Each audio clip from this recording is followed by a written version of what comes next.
Hey there, how you doing? My name's Andy Whitehead. I'm from Recruitment Market International.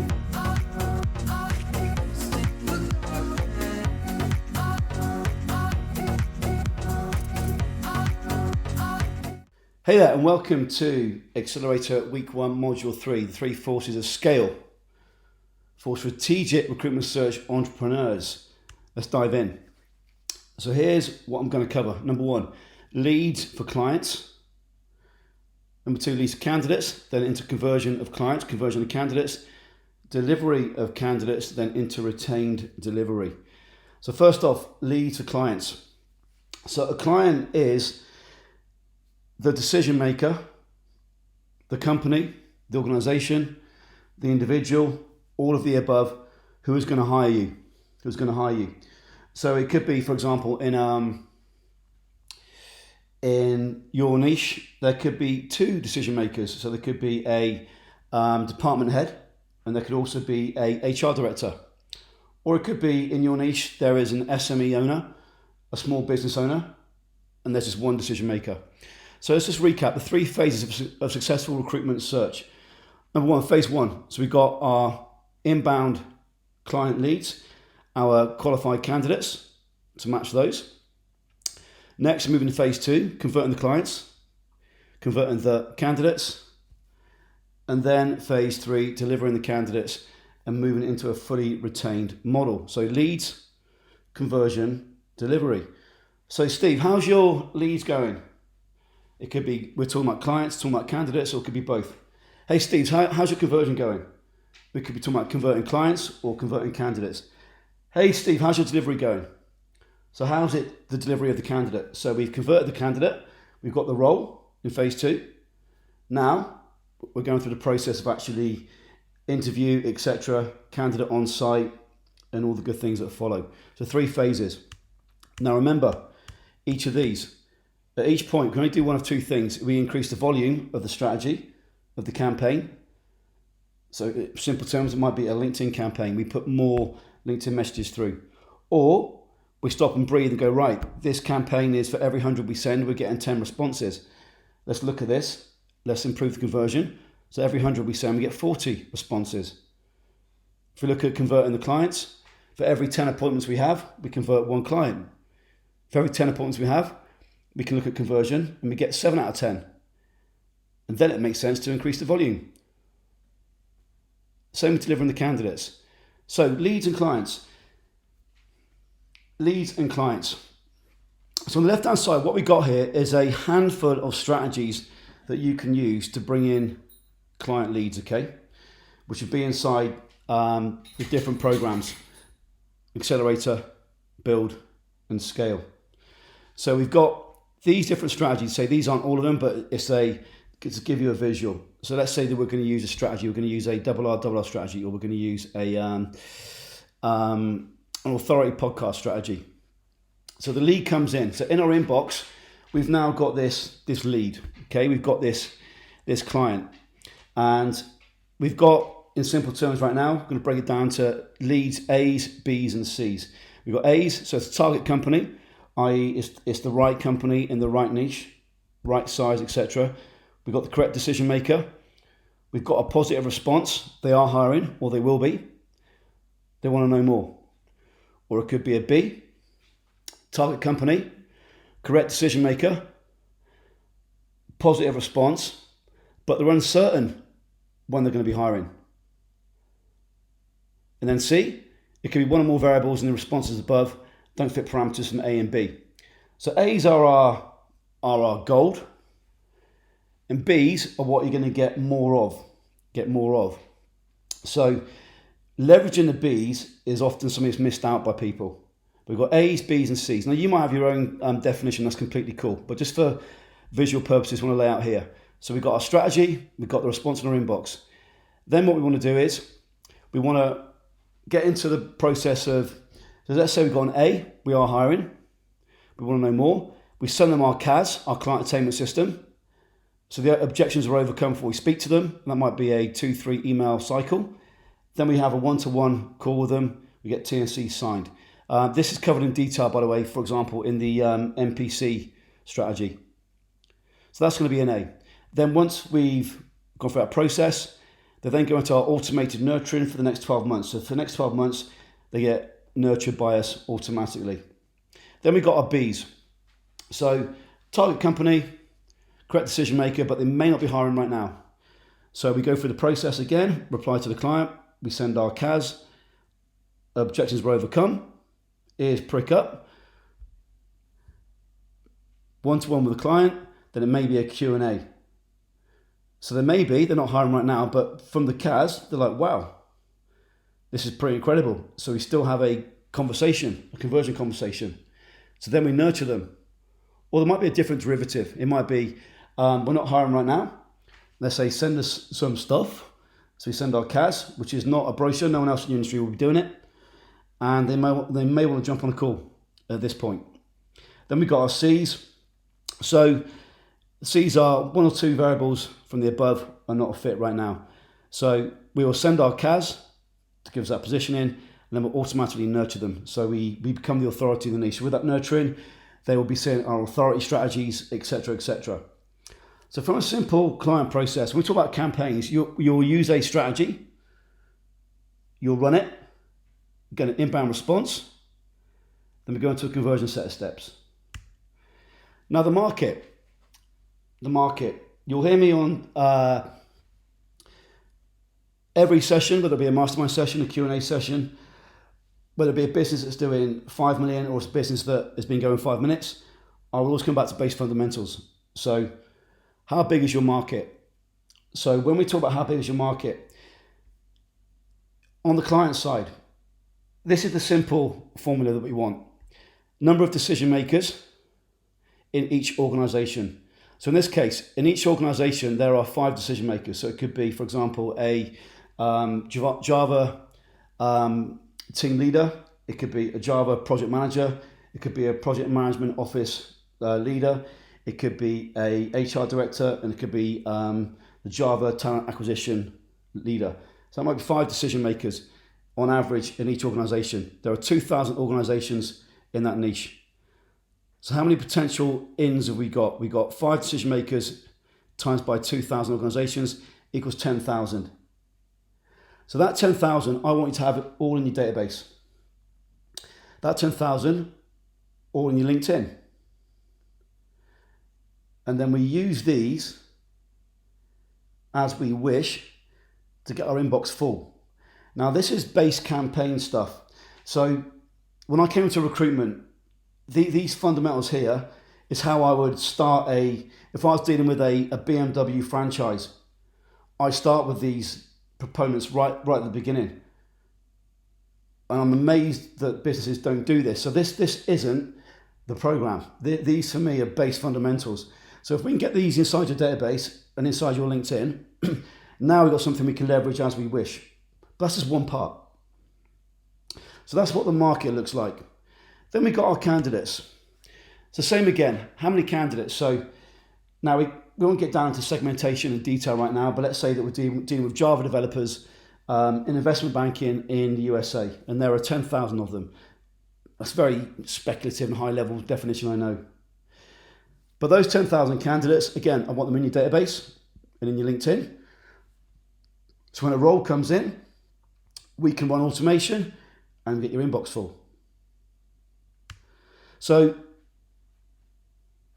conversion of clients. Excuse me, 1 second.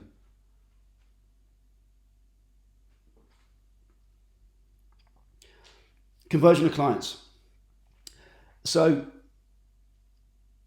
your client will decide to hire you and pay you to bring on board talent. Now your client also, no matter who she is, does not want to be dealing with multiple companies. Yes, they want specialists, but they want their own drivers fulfilled. And that might be time, it might be budget, it might be a whole raft of different things. It might be purely on quality. So with our conversion of clients, remember what we're doing here is building a business. And we want to build a business that month by month, year by year, becomes bigger. So where you are now, What is a conceivable figure? Well, a business coming in doing 250k, aiming to get to 1 million is pretty standard, and that's what you should be looking to do. That sort of jump. If we look to jump by doubling, i.e. if we're doing 200k, we want to get to 400k, we might hit 300. There's something very acutely profound about the human behavior. So I'm a massive believer in set a bigger goal than actually you want to achieve as an outcome. So let's say you want to double this year. It might be, let's go for treble. A great question to ask is, and I was asked this many years ago by a mentor, it's now been a book since, a book not directly related to the question by the guy on property, I forget the gentleman's name. Anyhow, I was asked, Andy, if we 10x'd the leads tomorrow, what would break first in your business? Great question. So if we were to 4x the number of leads coming to your business tomorrow, or 4x the number of candidates tomorrow, what would break first? However, if you ask the question of, right, how do I 10x in the next year? Your brain starts to find different answers. Your brain finds different answers. So you may be at a point, say, you might be at a startup, you want to get to 150k this year. It might be you're at 150k, you want to get to 300k. In that instance, I'd be saying to myself, right, I'm at 150k, how do I get to 500? So you've got this wiggle room. So with conversion of clients, now what has happened up to this point in your business, I don't know exactly, but usually it's down to the individual to do quite a conversion piece, whether it be from a referral process, whether it be an existing relationship, whether it be something cold. What we want to have is something that we can replicate. So the businesses that jump 4, 5, 6, 7x, the business owner often is removed from the conversion piece. They are not doing the conversion. Now you might say, well, only I can convert, and that's something I've heard before. I'm not going to at this point challenge you on that. You'll see for yourself that you can remove yourself from the process, even with Fortune 500 C-suite clients that you're dealing with. A team member can do that. So when we look at conversion of clients, your client has got 3 options. Number 1, they've got internal recruitment, HR, or they do it themselves, even if they're a one-person business. Number 2, they've got other recruitment search businesses just like you to use. Number 3, they've got a preferred suppliers list, i.e. we have to use these 5 companies. It's been driven on us, this is who we must use. So what we want to do is overcome these objections. Now, a CAS, a client attainment system, overcomes all 3. So all of you will create a CAS. Now the CAS starts off as a PDF. When you look at an example of the CAS, it looks like quite a brochure. However, there's an awful amount of psychology inside it, an awful lot amount of conversion inside it. And the CAS is now responsible for millions and millions and millions and millions and millions and millions and millions of dollars, pounds, euros worth of business. So it overcomes all these objections before you even speak to the client. So your CAS, you're all going to do. Now, next level up, podcasts, webinars. Your authority will grow, which means your conversion will grow. Next level up, if you've got your nurturing in place, so these sessions are called Nurturing Maximizer. So let's say that you've got automated nurturing lined up for the next 12 months. All the objections your clients have got, all the questions they've got, etc. will be overcome in the CAS as a base. You're getting authority through the podcast strategies, which we won't go through right now, webinar strategies. Now with the nurturing, you're front of mind 2, 3, 4 times a week. So what starts to happen is your conversion will increase. You'll find your conversion becoming easier. And in tandem with that is your fee will increase. Your ability to get retained will increase. Now you are the hero. Now when I say you, your system is the hero. So in the CAS, we make your system the hero. So these automation things that you're going to set up, this mapping of the market, how many clients are on the niche, how many candidates are on the niche, your client doesn't know all this. So in the CAS, we cover these elements. Now, depending on what program you're in, you'll add different levels to your CAS. So you'll add the HR maximizer components. So we add HR into the CAS. i.e. with HR, human resources. What we can't do is when we convert the client, we can't make HR look stupid, i.e. well, they've only got 3% of the candidates in their database. The message is it's not your fault. We want to partner with HR and make them look the hero. So with conversion with clients, as you add these different layers in, your conversion will increase. And this comes down to authority. So one of the lessons is this. Lots of people get hung up on, I'm running double R, I'm getting all these inbound leads and the CAS is converting. When you run the campaign, so campaign is I need clients now, I need candidates now. When you run a campaign, that's taking money out of the value piggy bank, out of it. And that won't last. You might have 6-9 months max, but probably more 3 to 6. So what we need to do is put money back into the piggy bank. We do that with authority. So the businesses who have gone from 250k to millions get this. As I said in one of the earlier sessions, it's about understanding we're winning the long game here. With podcasts, for example, we've got members who are, in fact, I've got a member just this week, Ross, who has brought in what it looks like could be 800k from a podcast strategy. So essentially the podcast strategy is on podcast number 32 as time stands now, and it's been a slower burn, but boom, it's now paying off in a huge way. Plus he's got this implied authority across all the other target clients. So conversion of clients, the CAS is what you're all going to do, and you must do that. Remember, they've got internal recruitment, other recruitment businesses, and a peer sales options.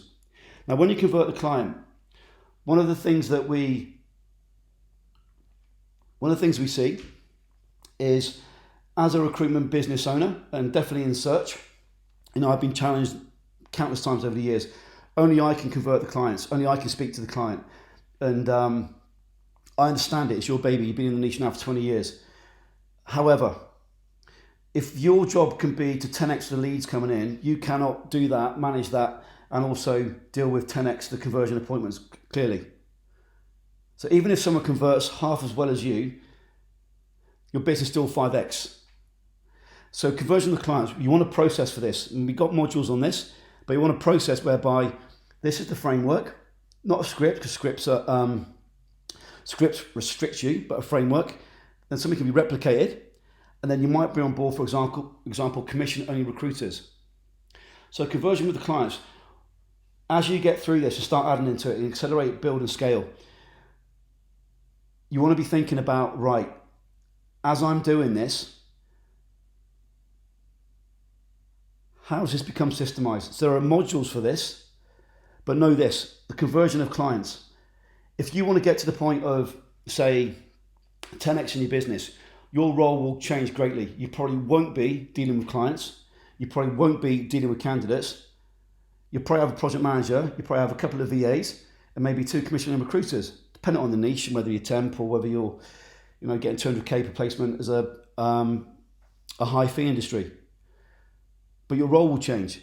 So conversion of the clients. Start to think about maybe things need to be loosened a bit. Now this is a CAS. Well, this is an element of a CAS. So CAS, I'm not going to go through now. You need to go through the actual modules. But this simple document, it starts off as a document, then it becomes a video, then it becomes an automated webinar. This is responsible for millions and millions, let's say, of dollars, pounds, euros of business. And it overcomes all the objections your client has got before you even speak to them. Now, conversion of candidates. Now, same principle. So we've got different strategies on the left-hand side here. So we've got a strategy to bring the candidates on. Then in our inbox, we've got the candidates. And then we've got our A's, B's, and C's again. As you can see, there's a process here. So we've got a target candidate, correct experience, positive response, open to the movements for the role now. A B, target candidate, correct experience, positive response, open to the role now, maybe on some conditions. And then C, moving to a change of variables again. So there's some of A and B that they may move around a bit. So again, we want to process. We run our strategy to bring in the candidates. So let's say there are 400 candidates fit your role, or 100, or whatever it might be. You segment them from your database that we've built, put them into your automation, then we get a response rate in your inbox, then we get into the conversation here. So apply to the candidate role, overcome all the objections, then we've got a screening process. Okay, we won't go in detail now. But you can see, again, you've got your A's, B's and C's. And behind here will be a high level set of numbers, of metrics. Now, conversion of the candidate. Conversion of the candidate. You really need to know your candidate inside out. And that's an ongoing understanding. If I think about our members who are, well, to be blunt, the most successful, they're also some of the most humble. They still run avatar interviews with their clients and their candidates on a monthly basis. They'll take out the time to speak to their clients and their candidates to really understand their world. They may be under the radar manner, or it may be direct. And you'll find strategies in that. But it might be security, it might be salary, it might be sections of the technology, it might be seniority. There'll be different drivers for your candidates. So with your conversion of candidates, you really need to understand that your candidate will have personal drivers.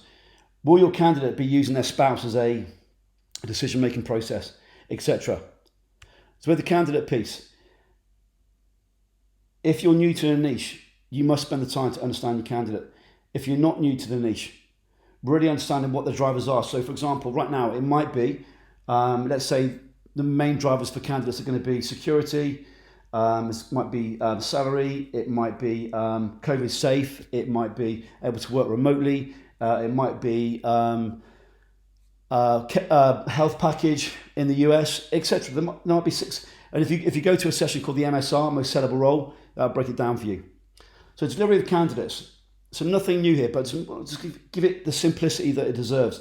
We get T&C signed by the candidate, by the client. We then get to a CV process, interview process, role offered, role accepted, role started, guarantee period. Now that your process might be different. There might be sub-steps involved. There might be less steps, more steps.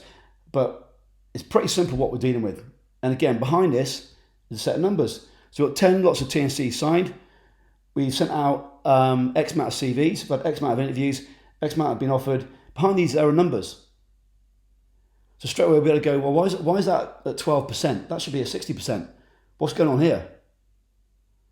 Why is their role accepted? So one of the things we've seen with a member right now, one of our members is, he's probably 10, 15x his business, and he's actually taken the strategies that he's used inside the programs and is now creating a franchise. We're talking about, something really, really big. But what he's found in one of his niches he's gone into is what's happening is the candidates getting to the end of the process. We're talking about high fee candidates now. But when he joined, it was about 30k a fee. Now it's over 200k per fee for these particular roles. And what's happened is with his last role or couple of roles, is the candidates getting to the end of the process and then they're not actually accepting the offer. So why is that? And then it's coming down to, we think it's COVID related and safety related. So how can we bring that further downstream? What can we do? What can the client do to get that really clear about the COVID elements? But again, the spouse is part of the process, etc., etc. So although it's a simple process, at what point is it failing? What can we do to bring it downstream? Retain delivery. Now, we cover this in detail, in immense detail. In short, most people want to go retained. Now, it's not the answer every time. So if you've got a process whereby you've got your automation set up, so you've got your leads coming in and your candidates coming in, you've got, say, 2 VAs trained using these strategies, and you've got really high level systemization in place, you could be potentially doing hundreds of thousands in temp every single month by that process. So you might say, I don't want to go into a retain. My market doesn't work in that way. Fine. However, I'm going to take the view that most businesses would rather go into a retain model whereby they're getting paid, for example, third. They get their fees going from 30k to say 60k. How do you do it? Now, I'm not going to go through this in detail. This says covered it in immense detail later on. In short, this is Laura. So Laura is now the highest paid in her niche in the entire world, we believe, and she's 100% retained. When she joined us, she still is now. One of the stipulations to myself was, Andy, I want to work 20 hours per week, and she was with one of my mastermind programs, and I did a launch plan, and we just connected straight away. We had She's got an amazing energy. And Laura said, listen, most important things in my life are my daughter and my horses. 20 hours per week is what I want to make sure that I stick to. Anyway, double the business. Now 7-figure business. Per quarter, she was doing between 15K and 50K. And then this last one was 500K. So immense jumps there, huh? And how she's done that is by focusing on the authority piece. Now, Laura came on a mastermind call, maybe a year ago. It would be in the archives. So Laura came on a call, and a question really was, Andy, how do I get retained? So it comes down to two things. Number one, you need deal flow, i.e. you've got enough leads coming in, so you've got the kahunas to say, right, these next 5 roles, I'm going to go in and say I'm retained. So you got some backup. So if you've got, say, another 5 in the background, you're going to keep going contingent. You can take a punt on the next 5 as such. We don't really want to be using language like punt, but Laura, I just wanted to get across the line. So number one, deal flow. You've got that. Number 2, authority. When you go retained, your client is willing to pay more in terms of a financial compensation based on the exchange of value. So they won't know the exchange of value, i.e. how good the candidate is. What they're going to see is how good your system is, which comes back to the CAS. So with Laura, she is now the highest paid in her niche.